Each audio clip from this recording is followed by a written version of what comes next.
So the speedometer on these Boom Vader Grom clones are not known to be accurate. So a lot of guys, what they'll do is they'll run a GPS app on their phone and just use that and just disregard this whole thing entirely.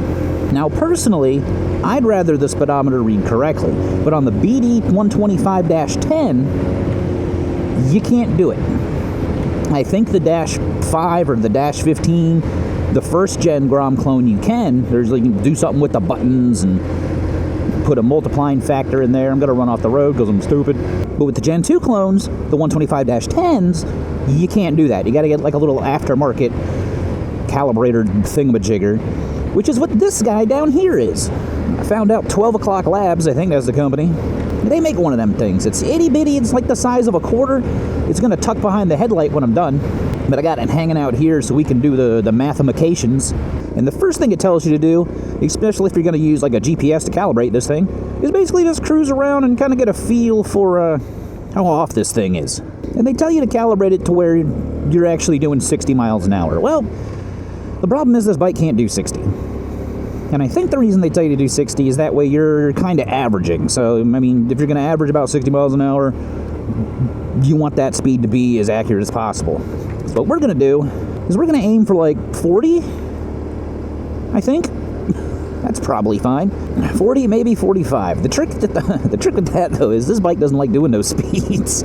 So, you know, it's, yeah. We're going to do our best. And basically, it's you go that speed and you hold it there for like 5-10 seconds, whatever. And the thing is, to do that, we're probably going to need a road that's got a little bit of higher speed. And, well, that's why we do these tests on Sunday morning super early, so we don't get ran over, hopefully. Now, this thing's not the cheapest little dealie in the world. It ran about $90 shipped, which is why a lot of guys just stick with GPS freaking phone mounts. But I'd just rather the bike be accurate. I don't want to have my phone on my handlebars all the time. All right, let's see if we can get up to something that's a reasonable speed to calibrate this thing with. Fourth gear.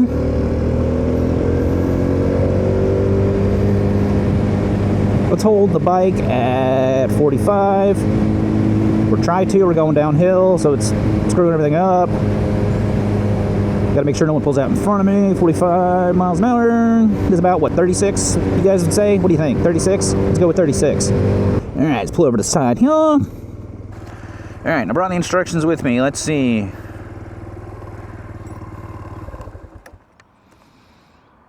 With the vehicle on, engine not running. Vehicle's on, engine is not running. Perfect. Step 1 complete. I'm a super genius. All right.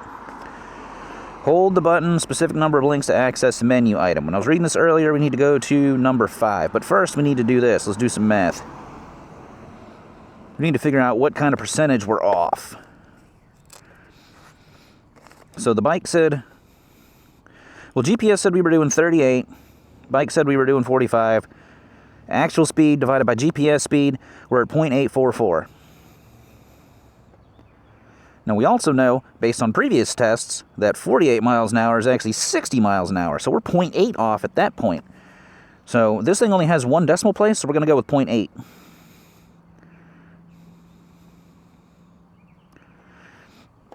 All right. So, hold for a specific number of blinks. I need to hold it for 5 blinks. 3, 4, 5. And then it does a little happy dance. Hold button for 5 blinks, release it red. I don't know if I'm doing this correctly. Hold for 0 blinks. Hold for 0 blinks.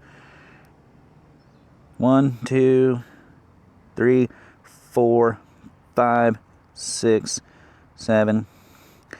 That should be our 0.8. It goes red and orange. That means it's saved. Maybe that's it. We will find out here in a minute. Apparently no. It appears I've somehow made this worse than before. I'm not entirely sure how I managed to do that, but I managed to do that. Alright, so much like every relationship I've ever been in, I screwed this up too. So, did a little bit of research and actually looked at like the manufacturer's stuff for this thing. Yeah, just do that. Alright, so now I think I got this down and sorted out here. So we're going to hold it for 5 seconds to get us into calibration menu. 1, 2, 3, 4, 5. So apparently,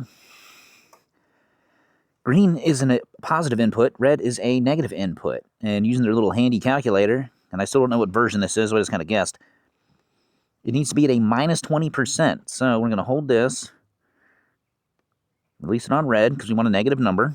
Now it's ready. So now we got to input a 2, a 0, and a 0.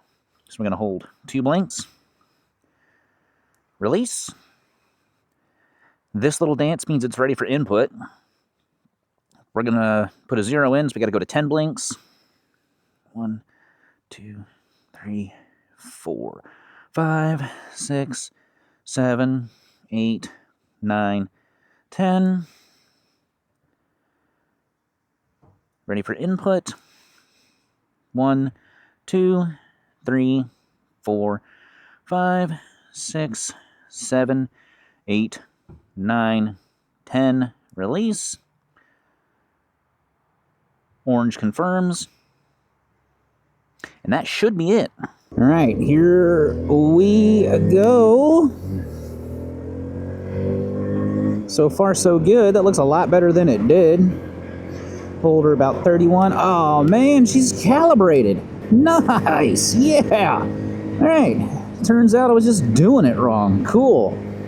Now I know actually how slow I am. This is nice. I like this. Cool. Now I can tuck this little guy back there. I can put this back in my pocket. Awesome. That's awesome, man. She's like where she needs to be. This is really great. I dig this. I dig this big time.